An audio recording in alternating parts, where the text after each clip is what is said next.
కొత్తని adapt చేసుకోవడం కష్టమే. కొత్త టెక్నాలజీ వచ్చినప్పుడు వెంటనే యాక్సెప్ట్ చేసేయడం అందరికీ సాధ్యం కాదు.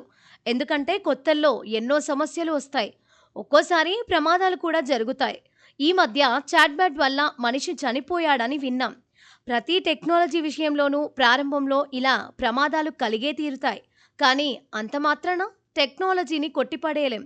టెక్నాలజీ గొప్పదైతే లోపాల్ని గుర్తించి ప్రమాదాల్ని అరికట్టి ముందుకు పోవాలే తప్ప కాలంతో పరుగు తీయను అని మాత్రం అనకూడదు. అలా అంటే అపజయమే. ఎన్నో టెక్ కంపెనీలు ఈ విషయాన్ని నిరూపించాయి. ఒకప్పుడు మొబైల్ అనగానే నోకియా పేరే గుర్తొచ్చేది. ఫోటో అనగానే కొడక్ బ్రాండ్ మాత్రమే వినిపించేది. ఇంటర్నెట్ అనగానే యాహూ అనేవారు. ఇవి అప్పటి టెక్ మార్కెట్లో రారాజుల్లా వెలిగాయి. తమ ప్రోడక్ట్స్‌తో జనాల జీవితాల్ని మార్చేశాయి. కానీ ఇప్పుడు కేవలం పాత జ్ఞాపకాలు మాత్రమే. పరుగులో లేనేలేవు. అంత పెద్ద దిగ్గజాలు ఎందుకు పతనమయ్యాయి?